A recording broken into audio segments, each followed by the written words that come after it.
All right, I just got done making this video. I figure I probably should have a warning. This is not a how-to. I don't recommend you try doing the dumb things I'm doing. Kids, don't try this at home. Enjoy the video. Well, for those that are new to slider sights, the question always is, how far can I move my sight before I start hitting my fletchings? There's a fairly easy way to figure it out, but I can't help myself and wonder, how can I make this as complicated as possible? Well, first off, we got to get our rest in its full upright and locked position. So for me, I've got a hamstee, so all I need to do is just loosen this little football down here. Let that slide up a little bit. And now it's up. Now from here, you can just do it the easy way.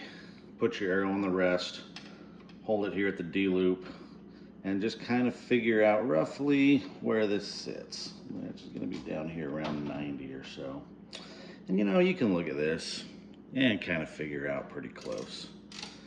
But I figure I've got these broken arrows back here. Why not turn this thing into a dedicated tester? Just 'cause. I'm thinking I've got good vanes on this side. The only problem with this arrow is the broken tip. So what I should do is just cut this arrow right here so I can put it in backwards and it'll match. Problem is I don't have an arrow saw. So I'm sitting here scratching my head trying to figure out how am I going to cut this arrow without making a mess.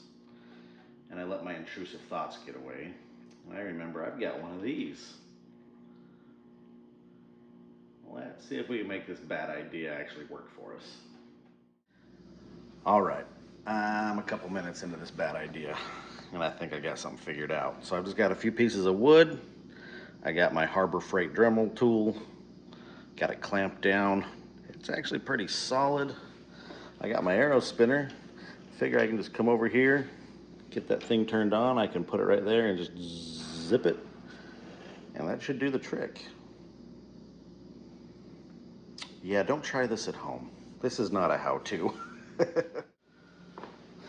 All right, before I get too carried away, I need to figure out how long this needs to be so I know where to cut my arrow. So to clip on the string and go to my sight housing, it's like 15.5. I'm gonna have a knock in there, and it's about 3/8. So I need to cut this like 15 inches, 15 1/8. So let's measure that out. All right, so we're just gonna lay that out. I'm gonna mark this right here at about 15 and a hair. So that's about where we want that. All right, let's see how this is gonna work out. All right, so here's where we're at. We got my arrow, we got my Sharpie mark right there on where I wanna cut. The problem is, I'm just trying this out as I put this here. That tip's in the way, so we need to probably just pull that out.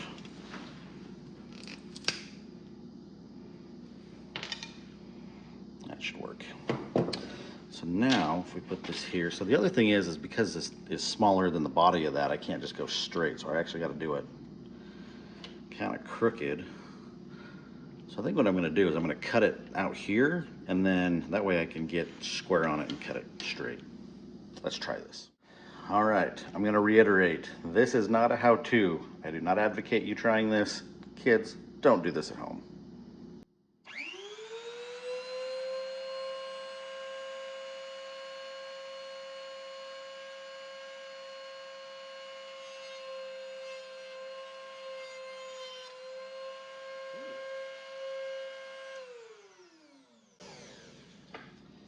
That worked out all right.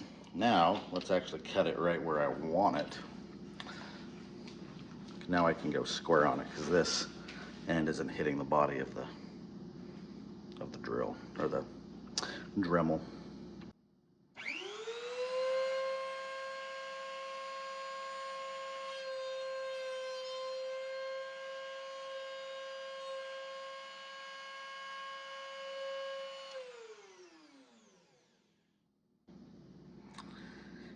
Well, that worked out pretty good. Well, for a half-baked idea, that didn't turn out too bad. I cut it pretty well, actually. So now I'm just going to slide in an old knock. And let's go put it on the bow. All right, we're fletched. Got my knock. I can just clip this on here and... Oh. No. I need to measure from the vane, not from here. I need 15 inches from... Crap. Just kidding. Let's try again. All right. Luckily, I got another arrow. This one I hit the end and busted the knock end out of it. But same thing should work. So we're going to mark it 15 inches from the vane down. Then we'll cut it. All right. We're double checking before I cut again. Okay, so if I go from my mark to my vane, that's about 15 inches.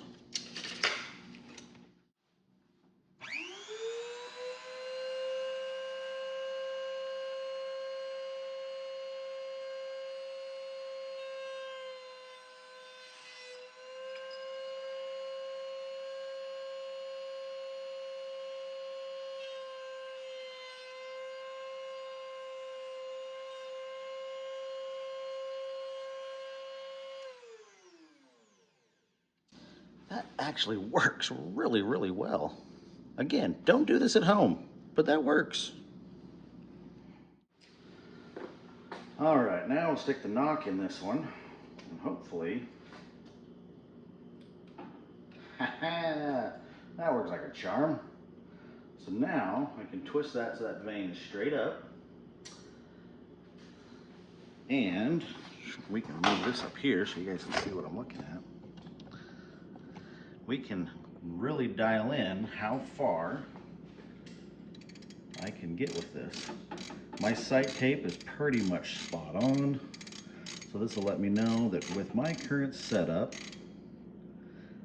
I can get like 95. So guys, here's the question. Right here, between the sight housing and the fletching, how much room do you need? Anybody know? I guess I could always turn this upside down and get probably right at 100 with this if I really, really wanted to.